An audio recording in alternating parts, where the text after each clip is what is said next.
Siapa yang membagi kebaikan, falahu mislu ajri fa'ilihi, dia dapat pahala macam orang yang melakukannya.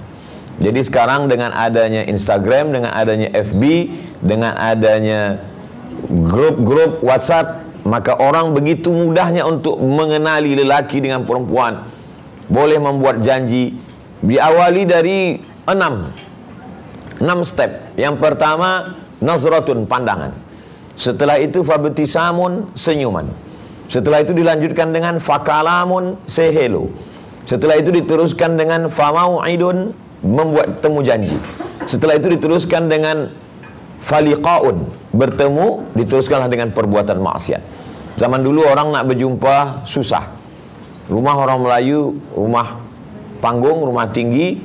Seorang lelaki bila nak jumpa perempuan, maka dia bawa lidi, dia cucukkan ke lubang kayu supaya perempuan yang di atas itu tahu ada lelaki yang sudah menunggu di bawah. Zaman sekarang tidak begitu lagi. Dia miss call saja. Dia kirim message. Nah, ini semua maknanya dari dulu pun, zaman dulu pun orang sudah ada peluang ingin melakukan perbuatan dosa. Tapi dengan zaman berganti, musim berubah, semakin mudah untuk melakukan perbuatan maksiat. Maka orang tua kita dulu dengan orang tua sekarang yang membesarkan anak-anak, bebannya jauh lebih susah yang sekarang. Zaman dulu dia boleh kawal, dia boleh tengok. Zaman hari ini kita tengok baik, tapi di belakang kita belum tahu.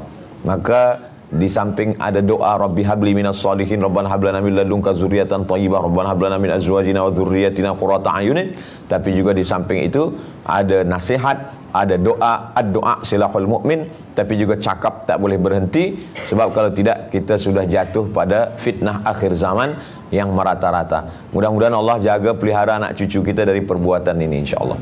Dalam Al-Quran hukumannya jelas sekali. Az-zaniyatu, pezina perempuan, waz-zani, lelaki, fajlidu kulla wahidin minhuma mi'atal jallah, maka cambuk, deralah dia 100 kali.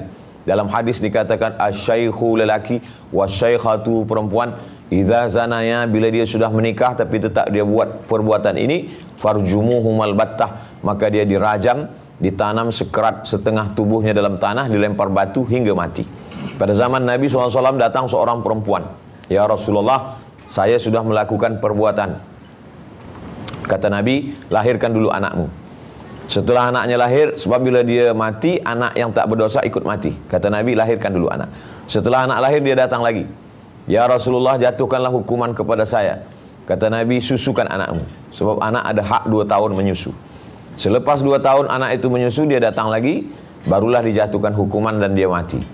Maka menurut para ulama, bila sudah terkena hukum hudud di dunia, maka Allah sudah melepaskannya. At-taibu minadz-dzambi kama la dzambalah. Orang yang sudah bertaubat dan dijatuhkan hukuman di dunia, maka dia seperti orang yang tidak berdosa. Adapun sekarang, andai ada orang mengaku sekalipun, maka sebab hukum itu tidak diterapkan, maka satu-satunya jalan adalah bertaubat nasuha. Ma min muslimin yuznibu dzamban. Ada orang yang silap salah berdosa, wa yatatahhar, kemudian dia mandi bertaubat, wa yusalli rak'ataini, sembahyang sunat 2 rakaat, summa yastaghfirullah, selepas itu dia beristighfar kepada Allah, lalu kemudian illa ghafarallahu lah, Allah mengampunkan dosa-dosa dia. Ini yang pertama. Yang kedua, kasratul fitan, banyak terjadi. Sahabat bertanya, apa al-haraj, apa al-fitan itu ya Rasulullah? Kata Nabi, al-qatlu, banyak terjadi pembunuhan.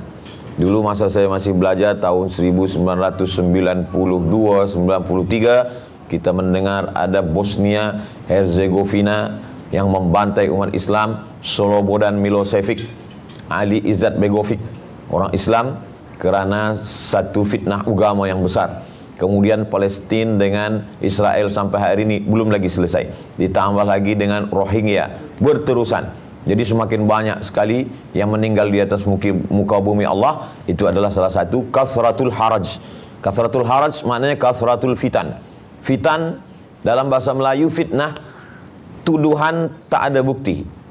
Dalam bahasa Arab, fitnah artinya siksaan, pembunuhan, kematian. Jadi banyak sekali kematian-kematian.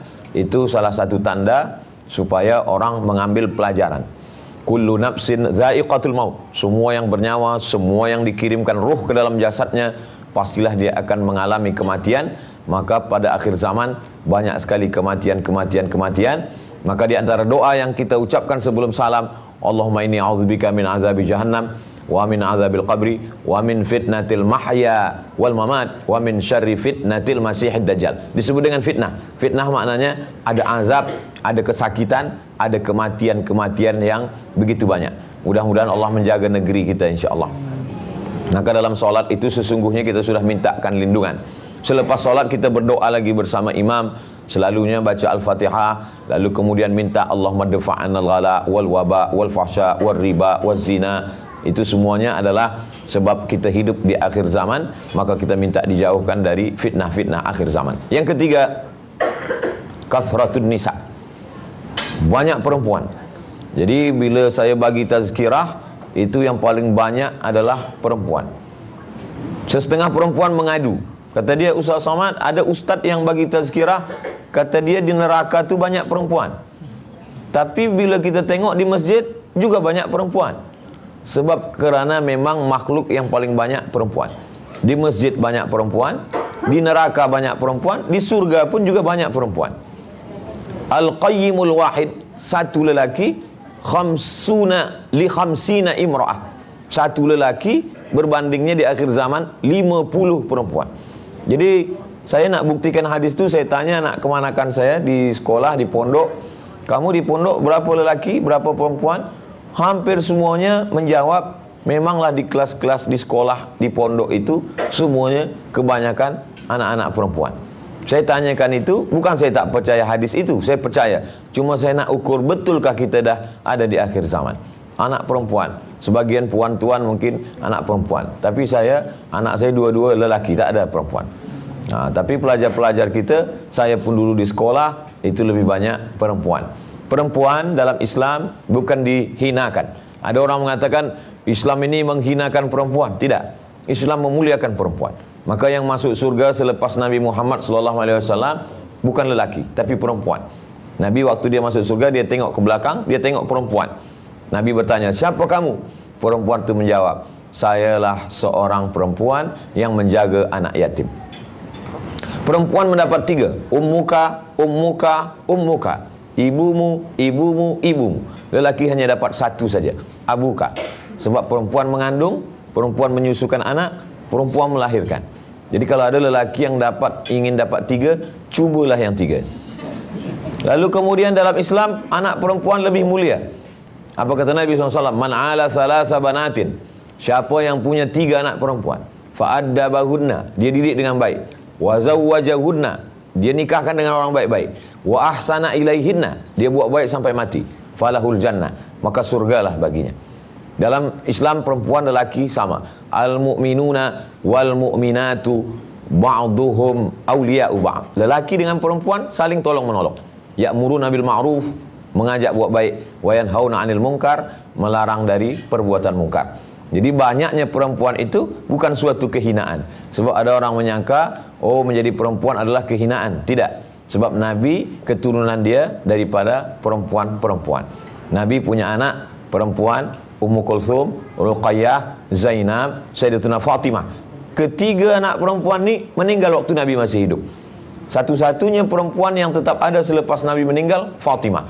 6 bulan selepas Nabi meninggal, baru Fatimah meninggal. Fatimah punya anak Sayyidina Al-Hasan, satu lagi Sayyidina Al-Husain. Yang hidup sekarang ini keturunan daripada puak Sayyidina Al-Hasan Al-Hasani, Sayyidina Al-Husain Al-Husaini. Sayyidina Al-Husain punya anak lelaki namanya Ali Zainal Abidin. Ali Zainal Abidin punya anak lelaki namanya Muhammad Al-Baqir.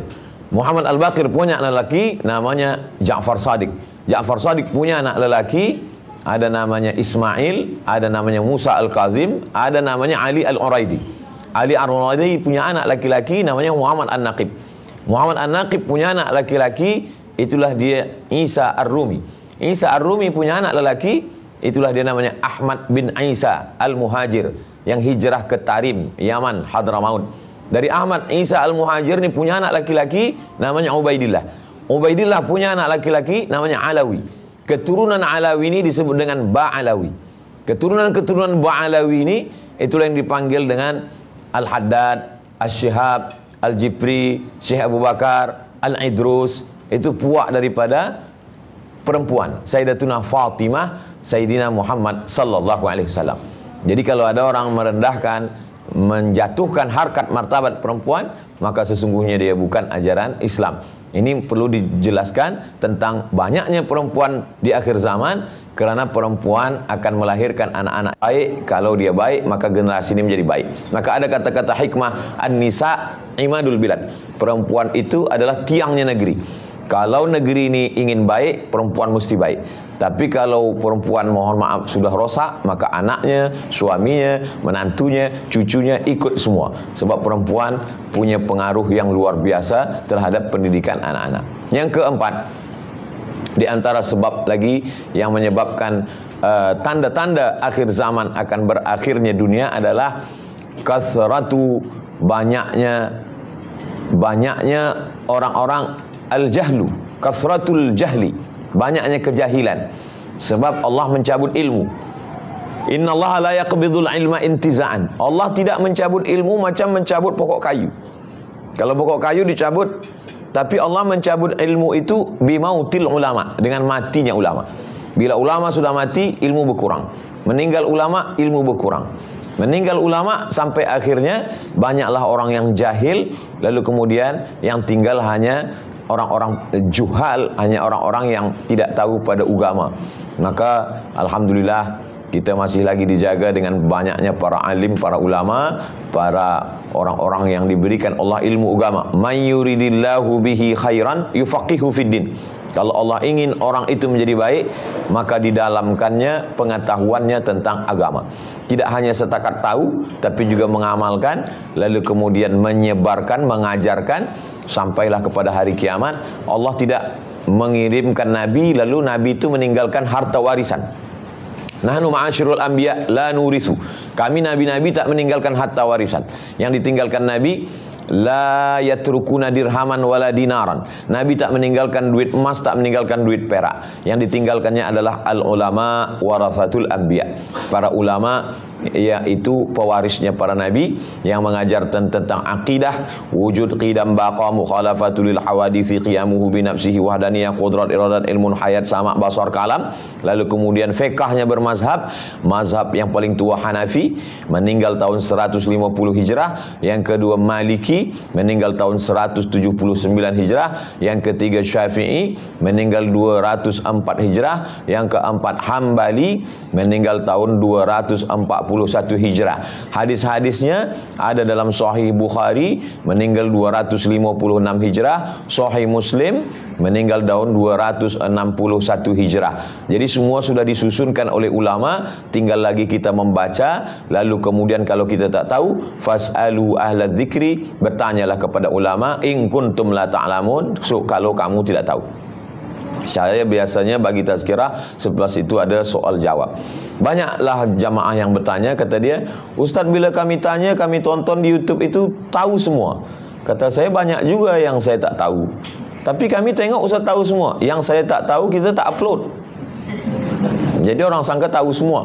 Sama juga hari ini nanti kita akan buka soal jawab. Yang tahu kita upload video, yang tak tahu kita simpan bawa balik ke rumah. Nanti baca kitab baik-baik, tengok-tengok lagi. Lalu kemudian selama kita merasa diri kita tak tahu, insya-Allah kita masih berilmu. Tapi bila kita sangka kita dah tahu semua, itulah musibah ahli ilmu. Musibahnya orang ahli ilmu adalah ketika dia merasa alim, ketika dia merasa tahu, dia tidak lagi membaca. Maka ayat yang turun adalah Iqra, bacalah. Iqra bismi rabbikal ladzi khalaq, khalaqal insana min 'alaq. Maknanya kita ini rendah, kita ini asal muasalnya sama, berawal dari tidak tahu sampai akhirnya kita pun juga tidak tahu, pernah tahu kemudian lupa tak tahu. Afatul ilmi an-nisyan. Penyakit orang berilmu adalah lupa, lalai, tak tahu, tak ingat sampai akhirnya kita menghadap Allah Subhanahu wa taala. Yang terakhir sekali, yang kelima, yataqarabuz zaman. Waktu sangat pendek. Jadi saya dulu berpikir tak faham ketika awal-awal baca, macam mana yataqarabuz zaman, waktu menjadi pendek. Padahal satu hari 12 jam malam, 12 jam siang. Dalam satu jam ada 60 menit. Dalam satu minit ada 60 detik. Macam mana boleh waktu ini? Apakah dia berkurang? Rupanya sekarang tetap 12 jam malam, 12 jam siang bila di tempat kita, mungkin di Eropah, mungkin di Amerika beza, tapi waktu ini tetap 24 jam. Lalu yang membuat dia menjadi, dalam hadis itu disebut waktu pendek itu, sebenarnya waktu itu sama, tapi waktu itu habis untuk sesuatu yang sia-sia. Jadi kalau orang membagi 24 jam itu menjadi 3, 8 jam bekerja, 8 jam tidur, 8 jam rehat, 8 jam kerja, 8 jam tidur, lepas itu 8 jam untuk keluarga, untuk lain-lain. Hari ini semua waktu itu sudah berubah. 8 jam bekerja, tidur tak lagi 8